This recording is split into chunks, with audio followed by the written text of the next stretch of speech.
in the audience, particularly from Belarus, to maybe talk about very briefly about that as well.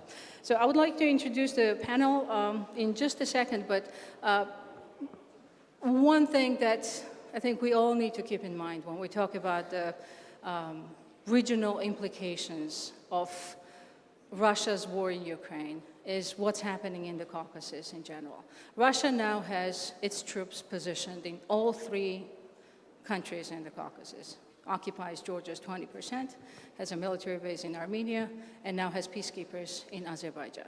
That's unprecedented.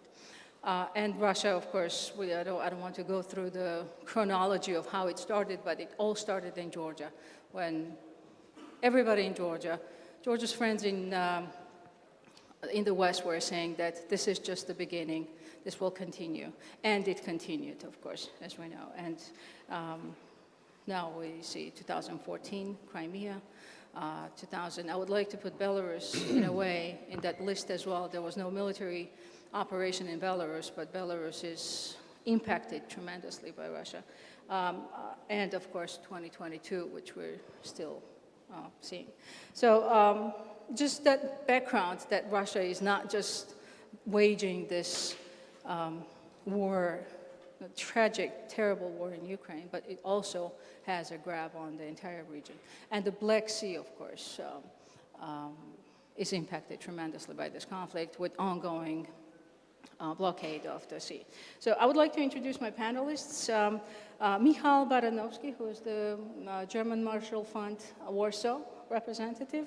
Batu Kutelia, European Atlantic Council of Georgia. Anna Novosad, who was the former Minister of Education in Ukraine, and Mr. Hugues Mingarelli, who is the former EU ambassador to Ukraine as well. So I would like to open up with a discussion about Ukraine, of course, and get your perspective from the Ukrainian viewpoint. What do you think the impact of this war will be after the war is won by Ukraine? How do you see Ukraine 5 years from now? Right. Thank you, Iya, and good afternoon, everyone.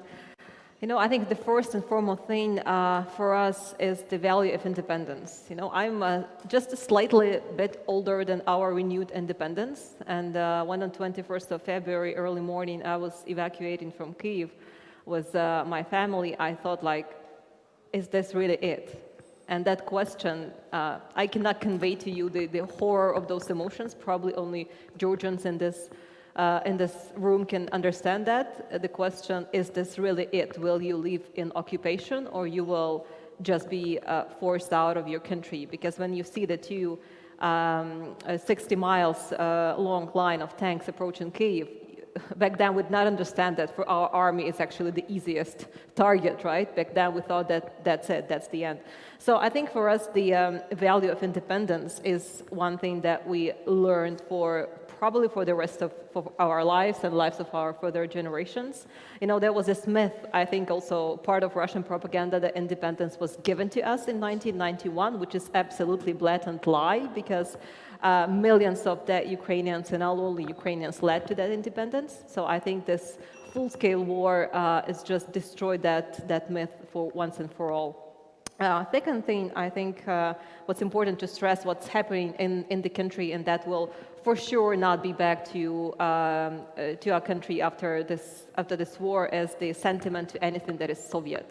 There was a recently nationwide poll that measured the sentiment of Ukrainians of various age in all the territories that are under control of Kyiv. What do you think about Soviet Union and Soviet legacy and Soviet life in general? And only 11% said that they could relate to it and think that it's even something positive about it.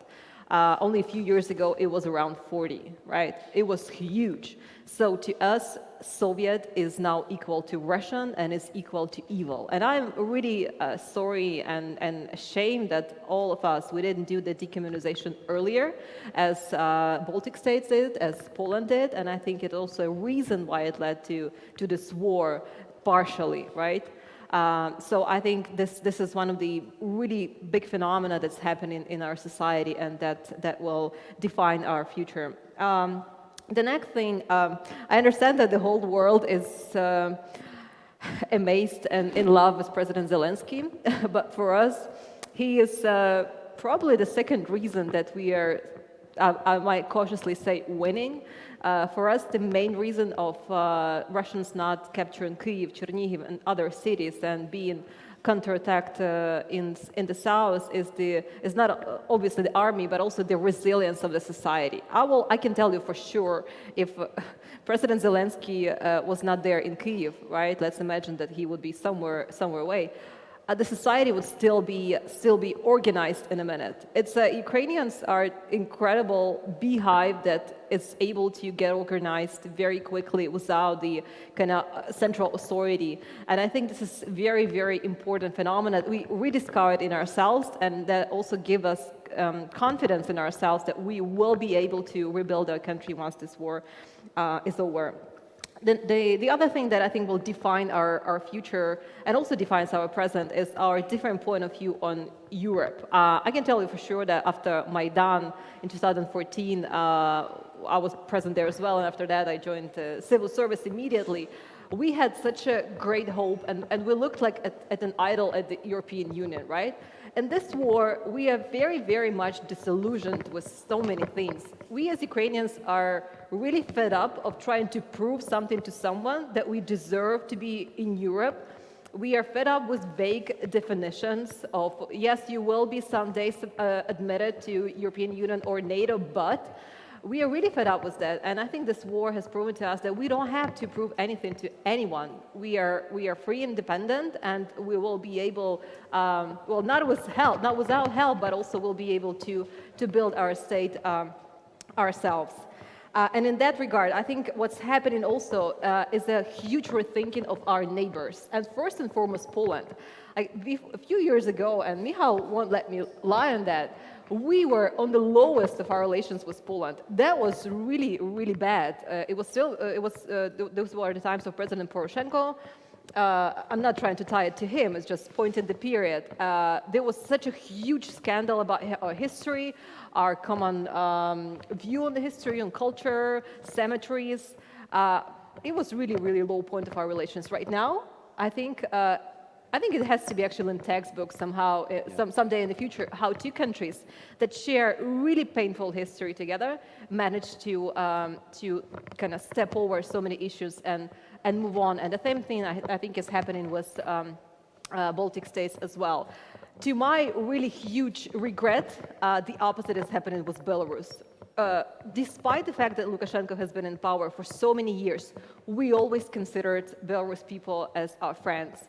Right now, only, according to recent polls, only 22% of Ukrainians think positively of Belarus people. And I understand why, because I know, I live now in Kyiv, and I oftentimes work in Chernihiv. It's a northern city bordering Belarus. I know that the air raid siren goes on. There is a huge chance that these planes fly from Belarus, and I have 3 minutes to go to shelter or to get out of the city. If I'm somewhere nearby, a huge shopping mall or something like that, and that comes from Belarus, and we cannot take it. For us, it's not. We cannot comprehend how Belarus people can take it like that, right? And the last thing, and I will stop there. Something that predefines our present and will definitely define our very nearest future is that.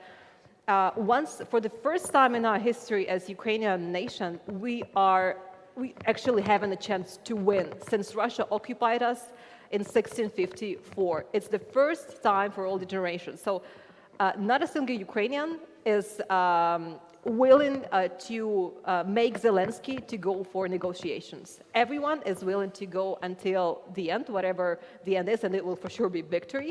But we are resolute to stand till the end of this fight, right? And there is no room for negotiations. Oh, thank you.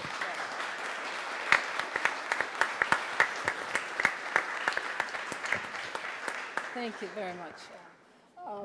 I would like to come back to Batu now and kind of give the similar or same perspective of Georgia after this war, because Georgia is one of the countries that's impacted both domestically and from the international perspective as well by this particular war. What do you think how do you think Georgia will be impacted by Russia-Ukraine war? down the road. Thank you very much. It's an honor to be here and have an opportunity to discuss very important, let's say, geopolitical turmoil that will affect not only geopolitics, but our own lives in the years to come. Ukraine is not Las Vegas. What will happen in Ukraine will not stay in Ukraine. It will have a wider effect for everyone. Therefore, I think that it's not only our responsibility to talk and discuss currently what we are doing or we should do to react to the ground rules that Putin and Russia suggested us militarily, but also thinking strategically. What will happen after we will win this war, and how we make sure that the aftershocks of this war will not cause further destruction or further costs, including lives of innocent people. So while discussing this strategic vision, it comes to mind the quote of Senator McCain in September 2008. I will read this, quote unquote, "This whole thing has got a lot to do with Ukraine, Crimea, the base of the Russian fleet in Sevastopol." And he's saying it in September 2008, after Russian invasion in Georgia. And then he continues, "So watch Ukraine and let's make sure that the Ukrainians understand that we are their friends and allies." So we've been warned. In various degrees, we've been discussing this last 14 years, but on every occasion, whether it was Georgia, then 2014 in Ukraine, still we are in a reactive mode. We are reacting some challenges and the threat that Russia has been posing. One of our last conference, McCain Institute EPRC Tbilisi conference, had the title, "Now What?" I hope that next year's conference we will not ask again, "Now what?" And we already will have an answers to these questions. And I already see that the strategic thinking brings not only the country policies from the West side, but also the regional policy, because that's how strategy should look like. There was a very interesting piece of legislation just recently introduced in the Capitol Hill. This is a Black Sea Security Act 2022 by Senator Shaheen and Mitt Romney, the one who called in 2012 Russia as a major #1 geopolitical foe. Again, that warning has been neglected. But this is a very important piece. The document is brilliant. It describes bigger context, and it also provides a particular policy and the vision toward the strategy. But the key here is that this document clearly states, and I fully agree, US national security is at stake in the Black Sea region. European national security is at stake. NATO and EU security is at stake on the Black Sea region. And this is, on the other side, the window of opportunity. And when history presents us with window of opportunity, I think we should, in an accelerated manner, use this window of opportunity, push everyone who needs to be pushed through this window, particularly Ukraine and Georgia in NATO, to make Black Sea more secure in the future. And this is doable. This is doable because it's a political decision. No technical or bureaucratic arguments can serve here, whether it's a defendability or the state of democracy, etc. All this can be fixed if there is a willingness. But what is needed for this willingness? We need a presence, and that's how we, regional countries, see the world in that, from that standpoint. While this bill and the strategically thinking politicians advocating for more in-depth and long-term strategy towards our region. And there are four major things and pillars how we Georgians, and I'm sure Ukrainians, see we need. And this war clearly showed us the first and the key is defense. Defense capabilities. There are no matching Russian defense capabilities, Western technology, NATO standards of operating armed forces are superior to the Russian. And after this war, the key deterrence will be all the regional countries, democracies, be protected with rapidly accelerating defense capabilities. And with this, we will create on the Black Sea, and we should be thinking now, anti-access area denial on the Black Sea from our side. Now Russia tried to create, after Crimean annexation, AAAD. Now we should be doing this. The second Russian threat is not only military, it's hybrid. And for the hybrid warfare, of course, we need, again, the bigger regional context to be understood. Ukrainian war, once again, gave us a very good lesson that in the hybrid warfare, intelligence information has a very important and decisive factor. And if used properly, and sometimes maybe in a very unorthodox way, it can give edge democracies to defend it. So we have to put the powerful tool and intelligence information that US allies, NATO possesses in our advantage to defeat hybrid threats. These are economic, financial, political, to neutralize all the hybrid components of Russian pressure, because this is the means how Russia tries to use and infiltrate within the system to erode democracy. Third point here, and this is a continuation of hybrid warfare, is democracy. Russia decided to challenge liberal democracy in our region. Last 14 years, maybe last 30 years, but most visibly in the last 14 years. And that was deliberate choice because the idea of Europe whole and free remained business unfinished at the Ukraine and Georgia's gate, at the Bucharest summit when we were refused to join NATO to get membership action plan. But on top of it, to discredit the liberal democracy or democratic way of our life, Russia uses oligarchy, kleptocracy, corruption to lubricate its hybrid warfare. And our countries, regional countries, young, promising democracies, who sacrificed a lot for the idea of democracy and for freedom, we do not have enough resources internally to cope this type of unlimited resources of corruption and kleptocracy that Russia is already successfully importing in our region. And last but not least, the fourth pillar of necessary things, how we see, and if we zoom out, there has been a very important initiative recently voiced, and there are some good our friends who are leading these initiatives, 3Cs initiative. That's an Eastern European countries finding more common economic and geo-economic platforms for cooperation. And Black Sea is part of it. Ukraine and Georgia should be part of this 3C initiative, and even further, we should be thinking connecting Black Sea to the Caspian Sea. And it's not only about the energy, but it's also projecting power of democracy. So with all those four pillars, and there are particular components to it that I have in mind, we can discuss during Q&A, we can really start proactive steps ahead, and that is a winning strategy. Because it's not only the military victory in Ukraine, but ideological, moral superiority, and plus, of course, the political goals that is in our and in Western interest. But here also, and that's why I mentioned this Black Sea Security Act 2022 draft bill that has been introduced by Shaheen and Romney, US leadership is decisive. Whether we like it or not, but the gap that has been created because of the absence of the US policy in our region, as well as EU fatigue or reluctance, and this void has been filled by Russia. With US leadership, we can ferment proactive steps in that direction, finish the unfinished jobs. And these unfinished jobs are twofold. First, as I said, Europe whole and free and in peace, bringing Ukraine and Georgia as a Black Sea countries, and Moldova in NATO, in EU. But another unfinished job of last 30 years, post-Soviet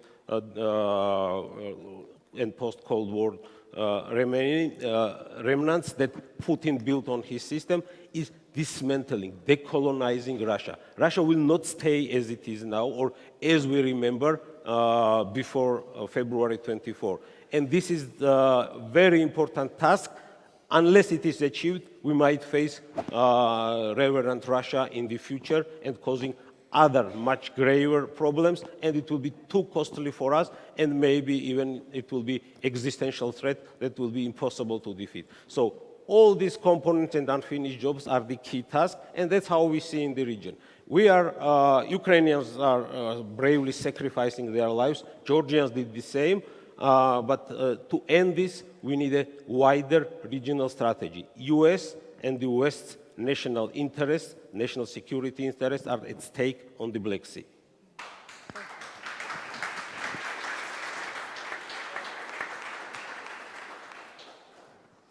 Michal, I want to come to you now. February 24th, as you said, Batu, we all woke up to it in a different world. It's never going to be the same again. The European security structures, architecture is not going to be the same.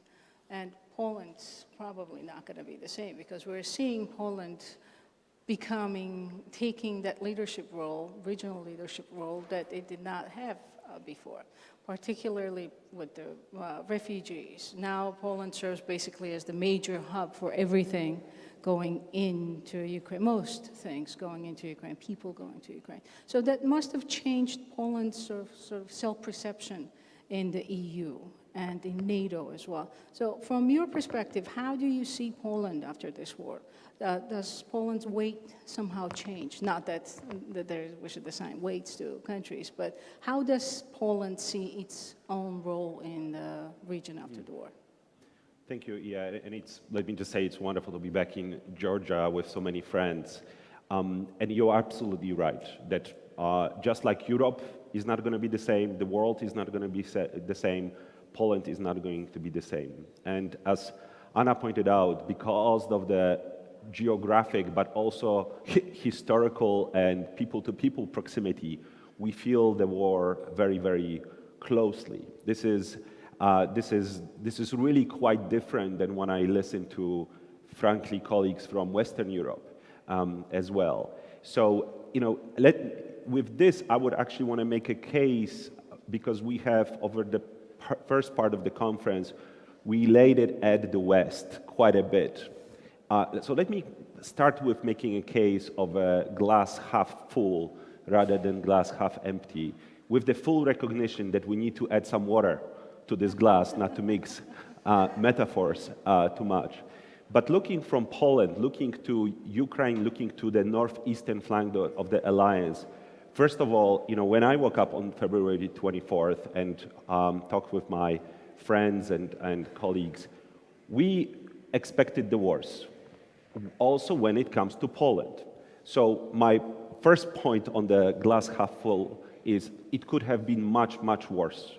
So we are in a better place, partially because of US leadership that was able to share enough information, build a coalition, partially because we were able to move relatively fast on the military support of the eastern flank, but of course, by far, and we owe them our lives, is to Ukrainian people.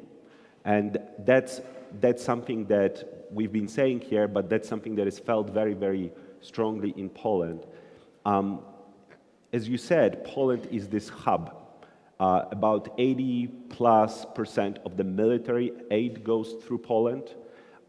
We received or came through Poland about 3.5 million Ukrainians, about 1.5 million Ukrainians, brothers and sisters, are still with us. And of course, you don't see any problems in a society because we embrace them very, very closely. But we are not doing them any favors. This is all happening because it's them who are making the ultimate sacrifice for our security. And that's the way of thinking that I think we really need to have in a broader West. So I'll finish with I want to mention one more point, but 4 sort of homework pieces for us to do. And one other point on the glass half full is, of course, that the alliance, even though somewhat slowly, and I would look forward to hearing from Ben and Kurt, is waking up, and I'm talking about NATO. We are, of course, seeing the NATO enlargement. We have now here with us Ambassador of Sweden with us. I don't know if our Finnish colleague is here. We look forward to having you in the alliance very, very much. It will help us be stronger. It will help the Baltic states to be much more defendable. And by the way, it will make the border with Russia of the alliance much, much longer. So they have to worry about us, not only us about them. But there is one more piece that is a difficult one that we haven't barely mentioned here, and that's Belarus. And I will focus on the military aspect of Belarus, because there is, of course, a strong opposition that is outside of the country. And Anna, you mentioned the feelings that Ukrainians have toward Belarus. I assume that this is toward the government rather than the people. But because of the attacks from the north to Kiev, because we now consider Belarus absolutely as part of the Russian military space, we have Russian military bases in Belarus. Effectively, the border between NATO and Russia has grown tremendously. And looking from Warsaw, I see Russia to the north, little gap to the east, and we need to, from our perspective, do everything to keep Ukraine in our camp. So to finish, for to-dos for us all. First of all, it's clear that from our interest, our broader Western interest, no more, we should stop with this self-deterrence. We need to provide Ukraine with the long-range fires that they need to be victorious, to punish Russia. It's in our interest. Over time, and we've been talking about it with some colleagues here, we need to make Ukraine into a porcupine. It's unlikely that we'll see Ukraine in NATO anytime soon. I don't think any of the United States or other European big powers will want to give them Ukraine bilateral guarantees. But we can invest in Ukrainian military enough to make them defensible. They are willing to do the fighting. They just ask for the weapons. This is easily in our interest. Point number 3 is implement forward defense or defense by denial in NATO member states. We are now still moving a bit too slow, and we just need to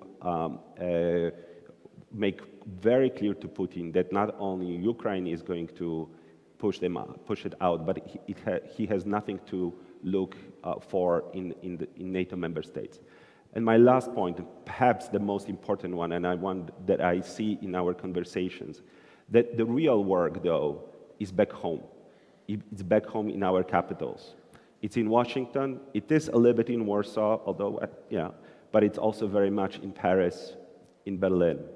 The understanding that we are all at war in this needs to spread. Ukrainians gave us time to prepare, but also gave us time to wake up.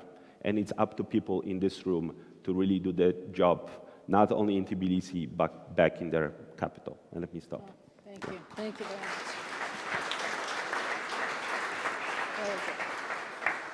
Look, this is now for you to kind of put in European EU context everything that we've talked about thus far. The regional implications, first of all, and do you see EU is waking up, as Michal was saying, that everybody's sort of waiting for that moment to happen? Okay, thanks. So the EU reacted in 3 main directions after the Russian aggression: support to Ukraine, pressure on Russia, and addressing the wider fallout of this crisis. Support to Ukraine. More than 6.5 million Ukrainians fled their country, and most of them are in EU member states. The EU member states mobilized the so-called temporary protection mechanism to ensure that these millions of Ukrainians would benefit from free access to the labor market, to the medical services, to school, to housing, and so on. Then the EU mobilized as well the civil protection mechanism and its humanitarian assistance package to ensure that the 7 million IDPs within Ukraine would receive some assistance. The EU mobilized 9 billion of macro-financial assistance to help keep the Ukrainian state afloat, and an additional 8 billion are in the pipeline. And the EU, for the first time in its history, provided some kind of military assistance to a third country by mobilizing up to now 2.5 billion euro under the so-called European Peace Facility to reimburse member states who delivered weapons to Ukraine. Is it enough? No, it's not enough at all. And the EU did something politically far more important. The EU granted Ukraine and Moldova a candidate status and granted Georgia an EU membership perspective. And this is something extremely important for the three countries. 7 months ago, this was just inconceivable. You have to understand that in Western Europe, and when I say Western Europe, I have in mind Germany, the Netherlands, Belgium, France, Italy, and Spain. It was inconceivable for a majority of the political class and of the population to consider that Ukraine or Moldova or Georgia could one day join the EU. Just a few weeks before this decision in June, you remember probably that the French president came up with the idea to set up a new format, the political community, European political community. This was a way to say, you will be one way or another associated with the EU, but you will never be part of the EU. Today, there is an EU membership perspective. This is extremely important. Nevertheless, the EU has a capacity to do far more, not militarily, because we have serious limits, but economically and politically for sure. Why don't we do more? Because the EU is divided. There is, first of all, a clear memory divide in the EU when it comes to the legacy of the Soviet Union. There is as well in Western Europe a large number of the political class, probably a majority, and of the so-called intelligentsia, who consider that we have to take on board the legitimate Russian security concerns. And if you want, I can explain that.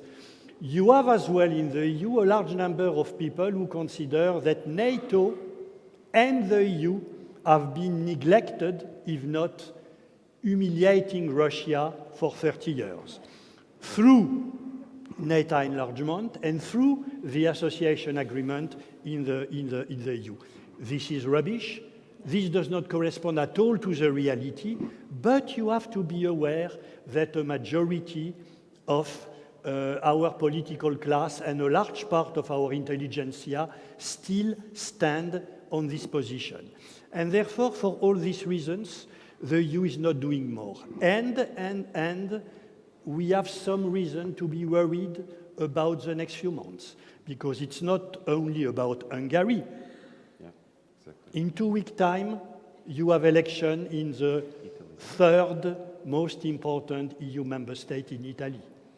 And you will have probably a three-party coalition, two of which are close friends of the Putin regime.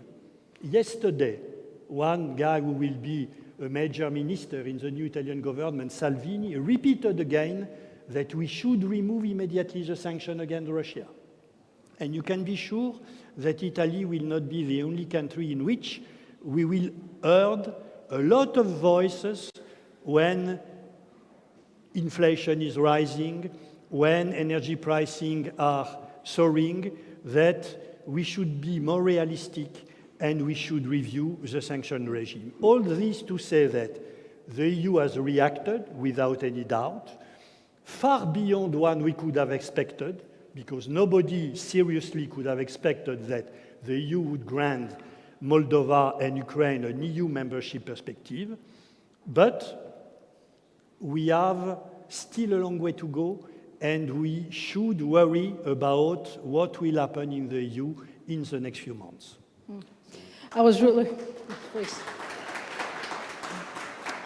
hoping that you would say something more encouraging than that.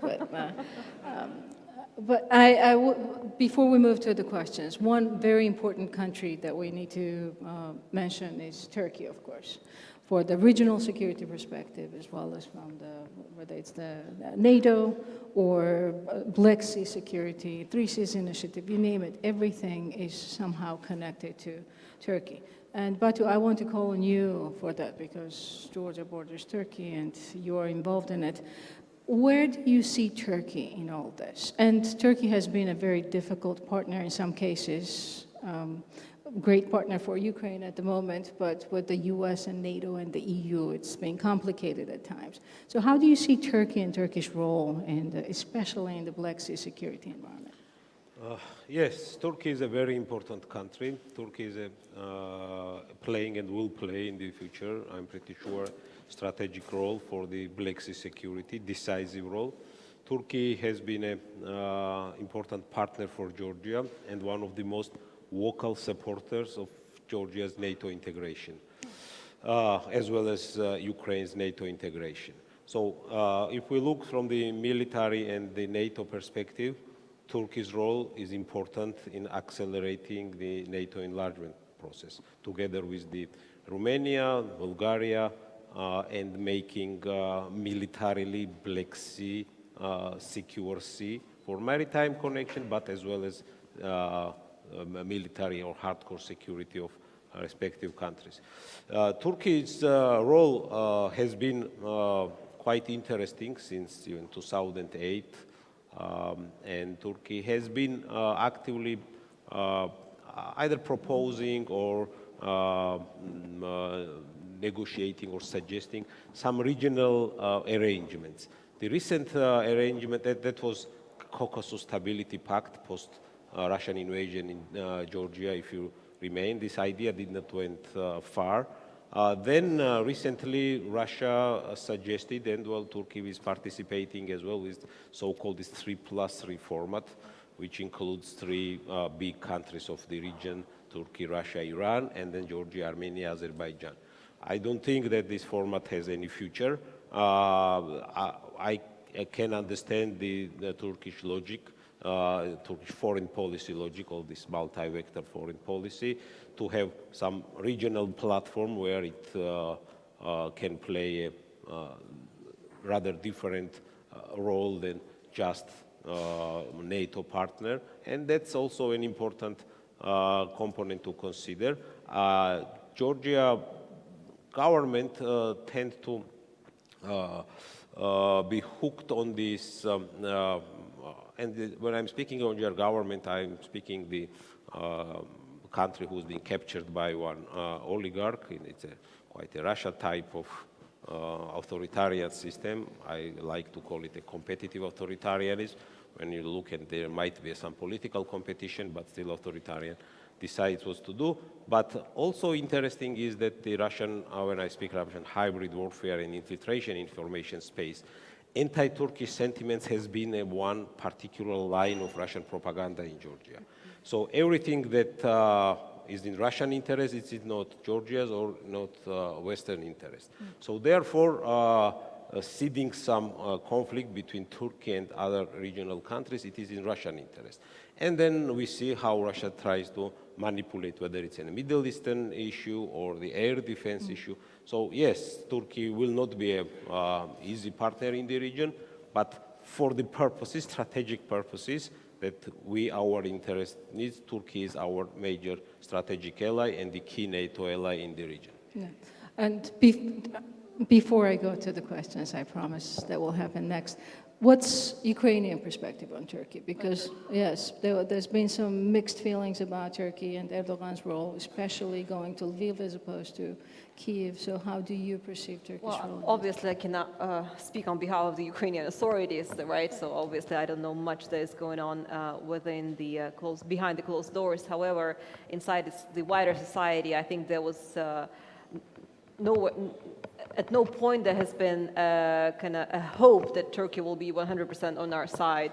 If someone knows Ukrainian history, that he or she knows what Osman diplomacy is, right? So throughout our history, Turks have been on very different sides of ours, right? And obviously they follow their own strategic interest, and it's in being more than just regional leader, right? So they try to kind of pose themselves as the broker in this war.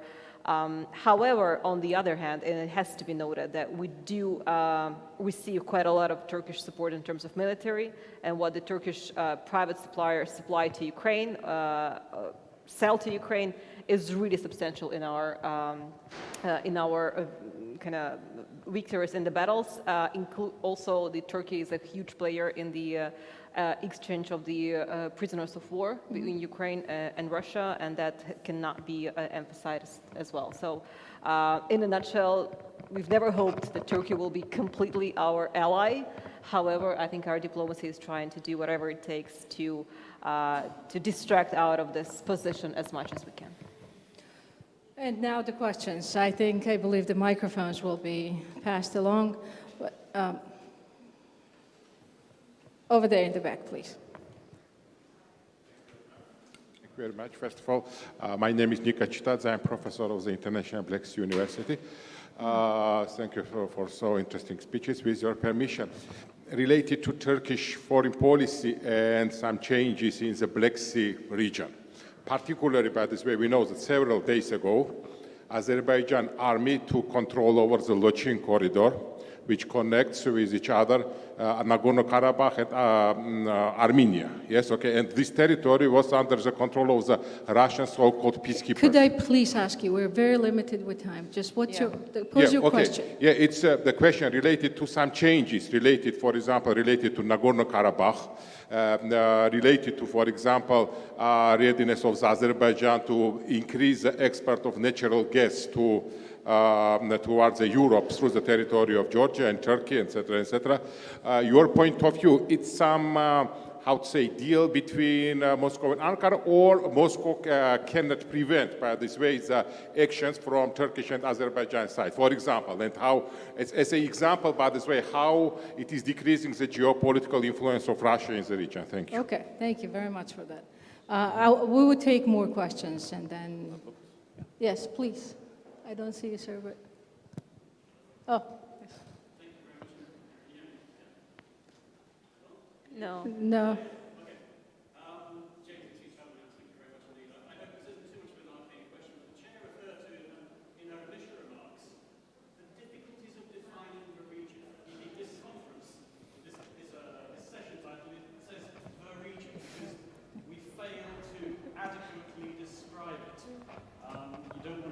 Soviet Union anymore. That was over 30 years ago, and there's no other suitable moniker.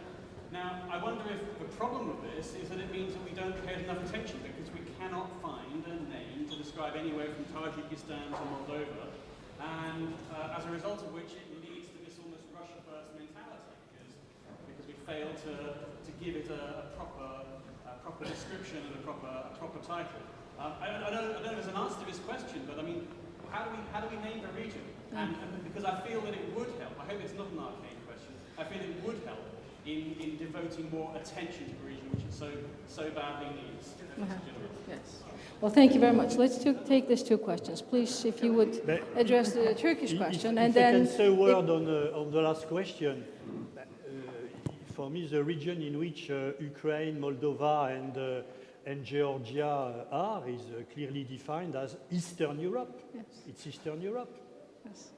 I don't see why we should not call this Eastern Europe. In the same way as Poland is in Central Europe, Italy, France, and Germany are in Western Europe.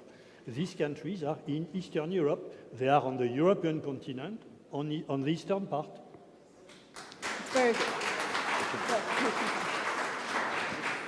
If I can say just a word on Turkey. Turkey has played for sure a positive role when it came to the deal to allow the export of Ukrainian grain through the Black Sea ports.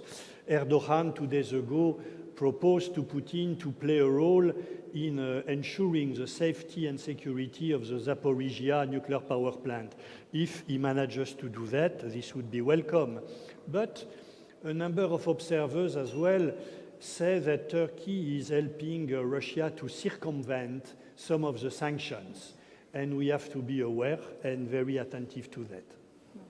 Michal, you wanted to take one. On the region, because it's also the title is the region in turmoil. And I agree very much with Mr. Mingarelli that Georgia, Moldova, and Ukraine are in Eastern Europe, but the turmoil is much greater than that, really. I mean, we are dividing ourselves into silos, but the turmoil starts with the Arctic and goes with the arch through the eastern flank of the alliance, through the southern flank of the alliance, all the way to the eastern Mediterranean. And looking at the turmoil in that sense, I think will give us a bit better answer of how we, the alliance, how we, the West, need to organize ourselves and find answers that address this whole region that is, in fact, in turmoil because of Putin. And do we have more questions? Yeah. Nagorno-Karabakh. Yes. These two questions of the regional identity and Nagorno-Karabakh is also interconnected. I do not like, and many share my opinion, that Georgia do not want to be identified itself as a South Caucasus country. Geopolitically, South Caucasus countries have very few in common. Culturally, historically, yes. In terms of the identity, Georgia is an Eastern European country. We can geopolitical identity through the sea, we can call it a Black Sea region, but of course it's very important what is happening in our neighbor countries, and especially Nagorno-Karabakh. I think personally that and strategically there is a void again to fill from the West. It was a good news that the US now appointed a special representative, Phil Ricker, who has been a long-time friend of Georgia, and this conference has been speaking here extensively as a US representative, and I hope that there will be proactive policies. I don't think we need any more Minsk formats or Minsk groups, and this kind of a jinxed name with the Minsk group. Let's leave Minsk with their own problems, and let's come up with other name, because it did not work on Karabakh case, it did not work on the Ukrainian, and we need a more proactive US engagement. Because now is the momentum, and again, when I said US leadership, Russia cannot afford right now to dictate its rules. Russia is not a reliable partner. Armenians themselves saw what means partnership or entirely relying on Russia and their security, and they are not very happy. For the Armenian state, I personally think best thing could have happened is losing those 7 occupied territories, which were part of Azerbaijan internationally recognized borders. But this opens up opportunity window. Whether this will be long or it will be closing soon, it again depends on the proactive steps from our side. Yes, you have mentioned that there is a Russian peacekeeping presence there, but Ukraine, war against Ukraine really changed the equation.